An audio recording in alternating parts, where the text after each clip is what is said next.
Elvio Sousa, também a sua opinião sobre as iluminações de Natal. Muito boa noite, Gil Rosa, a todos os telespectadores e aos colegas de painel. Tive a oportunidade de ver algumas imagens. Há pouco não estive presencialmente no sítio, mas realmente foi possível observar que nestas épocas festivas do Natal, os madeirenses e as pessoas que aqui vivem identificam-se muito com o colorido, com a iluminação tradicional, e faz parte da nossa época festiva, conhecida pela festa, que são as tradições de Natal, e por aquilo que evidenciei, há justamente uma recuperação de valores que nós estávamos habituados, portanto, da criatividade, da iluminação, e até é de salutar a passagem, sobretudo, para a tecnologia LED, que isso é mais ecológico e é de salientar. Portanto, o Funchal e todas as regiões, também algumas cidades, como Machique, Santa Cruz, entre outras, já tive a oportunidade de ver, todas elas manifestam-se pela cor nesta altura e pela vivacidade. E, portanto, é uma nota positiva de que o Funchal, como cidade cosmopolita, só ganha com isso, e os madeirenses também, que se habituaram a ver, e habitualmente hoje a ver ao Funchal com a família, é uma tradição já que está enraizada, que eu hoje não tive essa felicidade de o fazer com a família, mas que notei que muitos amigos vieram cá escrupulosamente para essa leitura, para essa visão, como sua festa, não é? E com essas vossas notas positivas, avançamos para o tema central do programa, o Orçamento da Região para 2016, um documento de cerca de 1.600 milhões de euros e que já foi apresentado pelo Secretário das Finanças, documento que vai estar em debate na próxima semana na Assembleia Regional. Elvio Sousa, também o vosso olhar, o olhar do JPP sobre este orçamento. Muito bem. Naturalmente, nós fizemos uma análise política, penso que também será nessa tónica que irei fazer uma leitura. Deixaremos mais análise técnica para a próxima semana, que também teremos a oportunidade de apresentar supostamente algumas alterações. Mas, de facto, continuamos a ter um orçamento, passa a expressão PAEFiano, portanto é um orçamento que não foge do PAEF, que não foge, pouco ou nada a população irá sentir no dia-a-dia o alívio fiscal que efetivamente foi prometido. Eu recordo, não só em entrevistas, como também em textos escritos, que ficou bem marcado e eu próprio acreditei que iríamos ter um alívio fiscal, sobretudo um diferencial fiscal a partir de janeiro. Essa é uma infelicidade e, portanto, caberá aos cidadãos, e com as contribuições que já foi aqui abordadas, a suportar grande parte do orçamento regional. E, portanto, essa é uma infelicidade que, em época festiva, as pessoas vão ter portanto, a realidade nos seus lares, sobretudo a partir do próximo ano. E, portanto, é um documento que não reflete o fim do programa de assistência financeira, e o próprio orçamento regional tem um grave problema, que é óbvio, de sustentação. Já falamos nisso durante a campanha eleitoral, como é que é possível equilibrar um orçamento desta natureza. Mas eu sou daquelas pessoas que Mas também... o governo alega que, por exemplo, em orçamentos anteriores, por exemplo, em 2013, teve um saldo positivo de 83 milhões de euros, em 2014 teve 87 milhões de euros de saldo, o que significa que, eventualmente, estará num caminho de equilíbrio das suas contas, do ponto de vista orçamental. Sem os encargos assumidos eu não pago. Sim, mas, efetivamente, o que, não obstante essa apreciação, o que eu gostaria de dizer é o seguinte, embora não seria uma obsessão pelo passado, antes pelo contrário, é que a responsabilidade desta situação, embora possam dizer que não é relevante estar sempre a abordarmos a questão do passado, quem assinou deixou de assinar, mas nós estamos nesta situação por força de uma gestão ruinosa das finanças públicas. E isso é conveniente relembrar. E também estamos numa situação, do meu ponto de vista, também transmite aquilo que as pessoas abordam comigo na rua e no dia-a-dia, porque é o senso comum também é relevante. Nós tivemos os técnicos para fazer esta suposta sustentabilidade das finanças, que não foi possível, tivemos a omissão de dívida, mas o certo é que estamos numa situação de danos irreparáveis E vemos uma situação em que a própria justiça portuguesa, nomeadamente na responsabilidade da gestão das finanças públicas ou da responsabilidade, não está a agir. E é uma situação para refletir em termos de futuro que este tipo de comportamento financeiro vai acabar por criar desequilíbrios nas próximas gerações. Nós estávamos com um diferencial fiscal, não é? Até 2012. Neste momento estamos na situação, aparentemente, não obstante um alívio muito provável no primeiro escalão de IRS, não é isto? Não está no documento, mas que já veio a ser plasmado pelo próprio Governo Regional e na possibilidade de haver uma outra alteração. Estamos numa situação quase insustentável do ponto de vista fiscal. Somos uma região insular que depende do mercado continental. Normalmente todas as regiões insulares, não obstante agora a situação da Grécia, que está numa situação idêntica, ou com outro programa de ajustamento, não é? Idêntica no sentido das regiões insulares gregas também tinham, até a assinatura deste acordo, de um diferencial fiscal, porque estavam afastadas... Mas aí foram quase que obrigadas, por força dos... Também como nós, não é? Dos compromissos que assumiram como nós não, que com a União o próprio Europeia, Governo pelo resgate assinou um programa, como já foi dito, foi prorrogado, mas continuamos nessa prorrogação, portanto, independentemente de chegarmos a 31 de dezembro, dele estar consumado do ponto de vista da assinatura, ele vai continuar a persistir. E eu como cidadão, sinto-me enganado pelo Governo Regional, pelo partido que ganhou as eleições, porque eu acreditei que pudéssemos ter um alívio fiscal e aquilo que não está aqui, neste documento. Vamos ver se no debate e na especialidade as algumas alterações podem ou não ser introduzidas. Vamos ouvir também a opinião do Elvio Sousa sobre estas questões ligadas a áreas da saúde e da educação. Bom, portanto, a nossa interpretação também vai na lógica daquilo que tem vindo aqui a ser descrito. Há nitidamente um recuo de investimento nas áreas estratégicas da educação e da saúde. A saúde, de facto, é um dos princípios basilares, nomeadamente com a educação, de um sistema comunitário, não é? De uma nação, de uma região. E, curiosamente, no sector da saúde, o orçamento revela que o objetivo social dessa área assenta na garantia da sustentabilidade.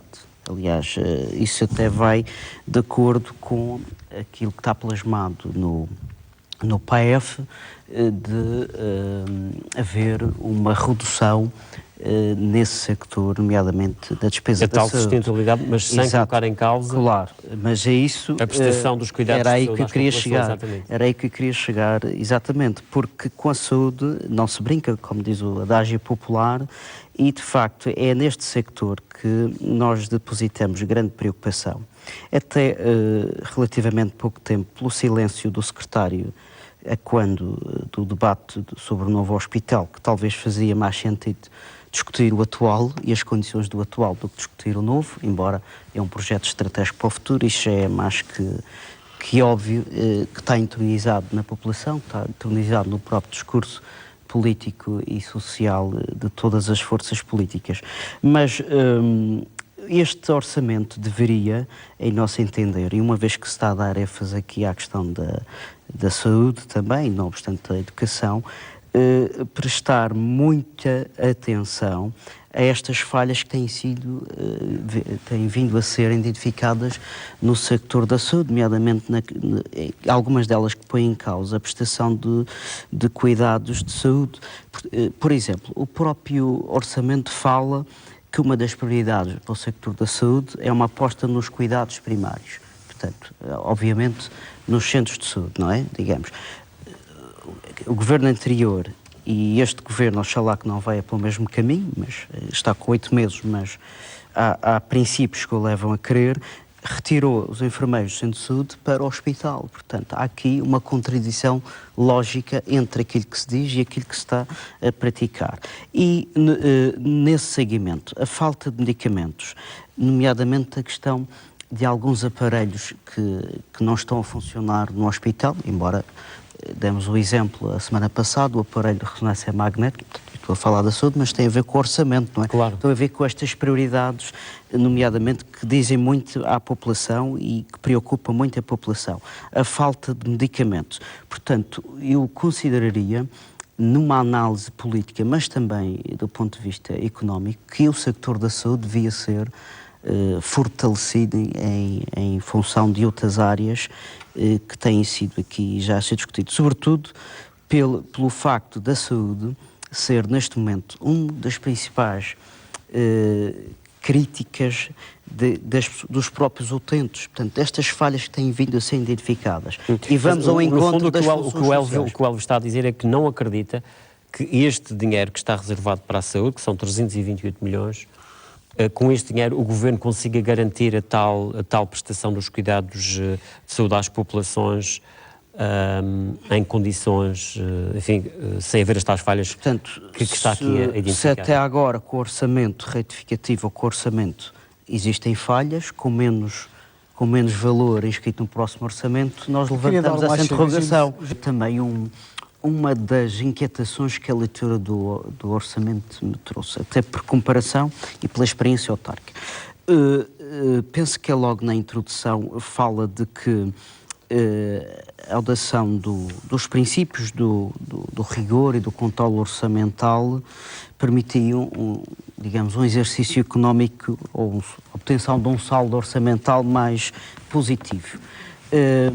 E fazendo crer que, e obviamente também com mérito, que isso devesse sobretudo à menor execução da despesa, não é? E, portanto, não digo que omitindo o próprio empréstimo que esteve subjacente ao PAEF. Ora, o próprio Governo reconhece que, ou esclarece, ou sublinha que foi o melhor exercício da execução da despesa, portanto a poupança na despesa, que levou a uma melhor execução.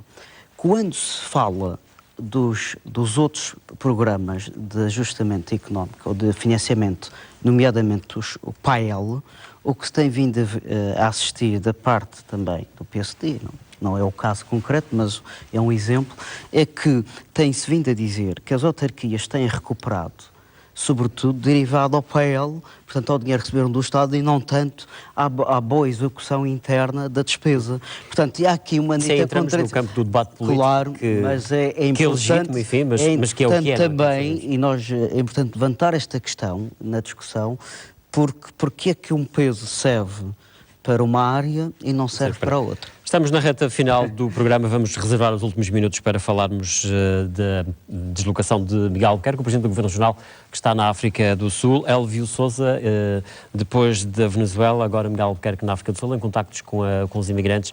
Como é que vê estas deslocações do Presidente do Governo? Bom, nós vemos estas deslocações como perfeitamente normais, numa perfeita autonomia do Poder Executivo, porque as comunidades portuguesas são uma parte, a extensão da Madeira, a extensão do Porto Santo, portanto é uma comunidade muito querida e, de facto, as comunidades portuguesas, estas visitas, fundamentalmente seriam interessantes se trouxessem investimento. Aliás, isto está no objetivo destas visitas, captar investimento para criar emprego, promoção do Centro Internacional de Negócios. O Governo tem feito uma viagem em média de 3 em 3 meses, portanto é uma opção do Executivo e penso que até o próprio orçamento fez alocar uma alteração para reembolsos excepcionais, nomeadamente em termos de viagens, portanto o que faz transparecer que o Executivo vai pretender tornar regular este tipo de deslocações às comunidades. Mas há uma sugestão que nós gostaríamos também de ter em linha de conta, atendendo até que o volume de imigração aumentou, não é? Portanto, há pessoas que têm saído da Madeira, sobretudo com a instalação da dita crise, e terem a proximidade de um poder executivo que fará deslocações com esses objetivos, mas pelo menos que tem a presença de um elemento do seu governo, da sua região, na presença física das comunidades, no nosso ponto de vista, é de salutar. Tendo não só esta ligação efetiva, mas também tendo esta ligação supostamente comercial, de capitalizar investimento para a Aliás, região o e Governo de leva uma comitiva promoção. de empresários da Madeira, também Sim, já com, sim. inclusivamente alguns deles com experiência de negócio a nível internacional. Mas é nessa perspectiva que vemos estas visitas com a regularidade que elas Resta têm. saber o retorno que eventualmente isso poderá representar ou não. Exatamente, lá está. Com 8 meses de governação, talvez faremos 2 anos, é a altura mais que relevante para fazer já um balanço, não é? Aliás, já podemos ver na própria execução do próximo ano, mas é de salutar que estas locações tenham, do nosso ponto de vista, e até repetindo aquilo que já disse, a ligação efetiva dos novos imigrantes e daqueles que já estão há mais tempo estabelecidos, e depois de ter um retorno que se quer. Aliás, isso é a apanagem também do próprio Governo da República, quando faz locações, e do próprio Presidente, Levar comitivas, no sentido de captar investimento, porque a região, temos falado aqui do orçamento, naturalmente, mas a região, neste momento, a principal prioridade, tirando o equilíbrio orçamental, é a criação de emprego. E, portanto, a criação de emprego nos próximos tempos vai-se capitalizar supostamente, ou queríamos nós, com uma redução da carga fiscal, nomeadamente do IRC para as empresas, o emprego é fundamental neste momento. E aí portanto, tem que ser um investimento privado. é isso que desejamos, é um investimento privado.